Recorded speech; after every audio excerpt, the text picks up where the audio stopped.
আপনার শখের গাড়িটি এভাবেই রোদে বা বৃষ্টিতে রোদে পুড়ে বৃষ্টিতে ভিজে এভাবেই কিন্তু নষ্ট হবে।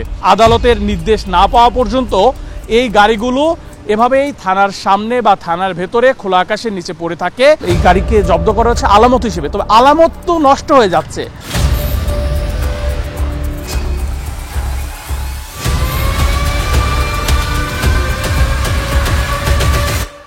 কোনো পরিত্যক্ত বা ডাম্পিং স্টেশন নয়, এই জব্দকৃত বাসটি পড়ে আছে রাজধানীর ব্যস্ততম সড়কের মাঝে।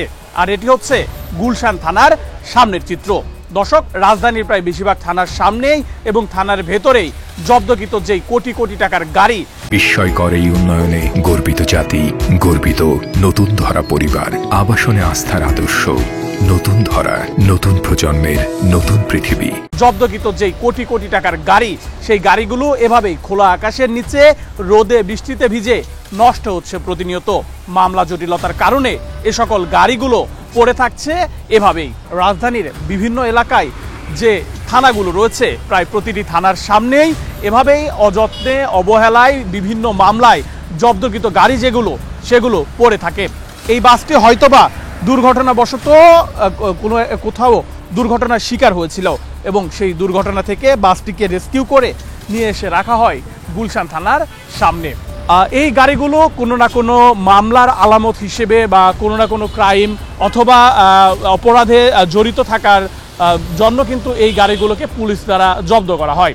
তবে আদালতের নির্দেশ না পাওয়া পর্যন্ত এই গাড়িগুলো এভাবেই থানার সামনে বা থানার ভেতরে খোলা আকাশের নিচে পড়ে থাকে।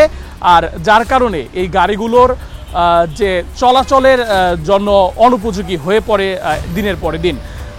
বিভিন্ন গাড়ি থেকে অরক্ষিতভাবে এই গাড়িগুলো থাকার কারণে বিভিন্ন গাড়ি থেকেই কিন্তু যন্ত্রাংশ চুরির ঘটনাও কিন্তু সচরাচরই ঘটে থাকে। যদি এবারের আমরা দেখাতে চাই যে গুলশান থানার চিত্রটি, গুলশান থানার বাহিরের এবং ভেতরের চিত্রটি যদি আপনাদেরকে এবারের পর্বে দেখাতে চাই, দেখতে পাচ্ছেন যে এখানে কোটি টাকার একটি গাড়ি কিন্তু পড়ে রয়েছে এবং এই গাড়িটিও কোনো না কোনো মামলায় কিন্তু জব্দ করা হয়েছিল। তবে মামলা নিষ্পত্তি না হওয়ার কারণে, মামলা জটিলতা থাকার কারণে, আদালতের নির্দেশ না পাওয়ার কারণে কিন্তু এভাবেই খোলা আকাশের নিচে লাখ লাখ টাকার গাড়ি কিন্তু পড়ে থেকে প্রতিনিয়ত নষ্ট হচ্ছে। এই গাড়ি কিন্তু লাখ লাখ টাকা দামের গাড়ি এবং লাখ লাখ টাকা দামের একটি গাড়ি, সেটি কিন্তু এভাবেই অযত্নে অবহেলার মধ্যেই কিন্তু দেখতে পাচ্ছেন একদম গুলশানের মতো একটি জায়গা, গুলশানের মতো একটি সড়ক, যেটি ব্যস্ততম সড়ক, সেই সড়কের পাশে দাঁড় করে রাখা হচ্ছে এবং এ কারণে কিন্তু যানজটের যেই সৃষ্টি, সেই যানজটের কিন্তু সৃষ্টি হয়। আপনার একটি শখের গাড়ি, আপনি অনেক টাকা দিয়ে শখে একটি গাড়ি কিনেছেন বা আপনার প্রয়োজনে একটি লাখ লাখ টাকা দিয়ে গাড়ি কিনেছেন, কোনো না কোনো কারণবশত সেই গাড়িটি কোনো একটি অপরাধের সাথে জড়িত হয়ে গিয়েছে বা আইন মানার না কারণে, গাড়ির কাগজপত্র ঠিক না থাকার কারণে সেই গাড়িটি পুলিশ জব্দ করেছে। আপনার শখের গাড়িটির বর্তমান কি পরিস্থিতি দেখেন।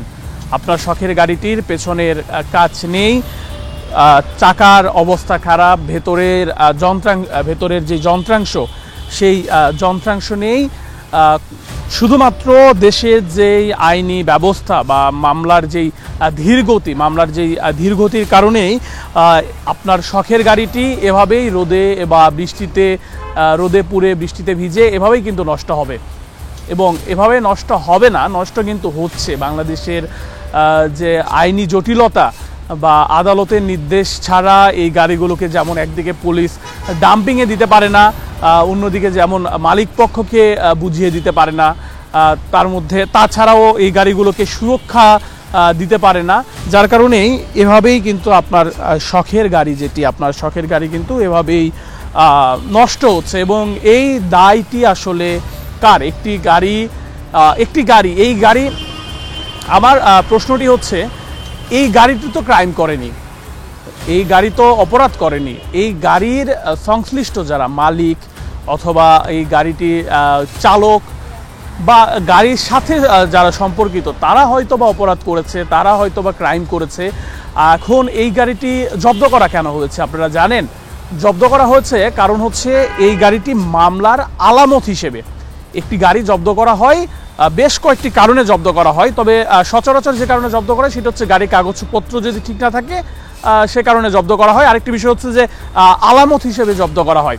তো এখন আমার প্রশ্ন হচ্ছে এই গাড়িটি একটি ক্রাইমের সাথে জড়িত, এই গাড়িকে এই গাড়িকে জব্দ করা হচ্ছে আলামত হিসেবে। তবে আলামত তো নষ্ট হয়ে যাচ্ছে, রোদে পুড়ে বৃষ্টিতে ভিজে এভাবেই কিন্তু আলামত নষ্ট হয়ে যাচ্ছে। তাহলে এই গাড়িটি যুক্তিযুক্ত কোথায়? এই গাড়িটি আচ্ছা, এই যে গাড়িগুলো জব্দ করা হয় এই গাড়িগুলোকে কি আলামত হিসেবে কোর্টে নিয়ে যাওয়া হয়? আমার প্রশ্ন, এই গাড়িগুলো কি কোর্টে নিয়ে যাওয়া হয় আলামত হিসেবে? কোর্টে কিন্তু নিয়ে যাওয়া হয় না। পুলিশ তাদের এজাহারে লিখে রাখেন তাদের কাছে একটি গাড়ি জব্দ আছেন, সর্বোচ্চ গাড়ির ছবি বা ভিডিও কিন্তু কোর্টে দেখানো হতে পারে, তবে এই গাড়িকে কিন্তু কোর্টে নিয়ে যাওয়া হয় না।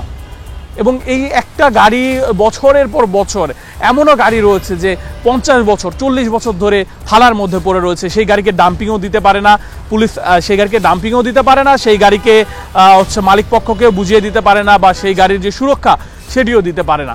একজন গাড়ি প্রেমীদের স্বপ্ন বা একজন গাড়ি যারা পছন্দ করে, একজন মানুষের স্বপ্নের যে গাড়িগুলো, সেই গাড়িগুলো আপনাদেরকে একটু দেখায় যে কোটি কোটি টাকা দামের গাড়ি বা লাখ লাখ টাকা দামের গাড়ির বর্তমান কি অবস্থা। শুধুমাত্র মামলা জটিলতার কারণে, শুধুমাত্র কোর্টের নির্দেশ না পাওয়ার কারণে, আদালতের নির্দেশ না পাওয়ার কারণে এই গাড়িগুলোর অবস্থা যদি দেখায়, এটি একটি লাখ লাখ টাকা দামের একটি বিলাসবহুল গাড়ি। তবে এখন শুধুমাত্র এটি একটি ভাঙারি গাড়িতে কিন্তু যত দিন যাচ্ছে একটি ভাঙারিতে কিন্তু পরিণত হচ্ছে।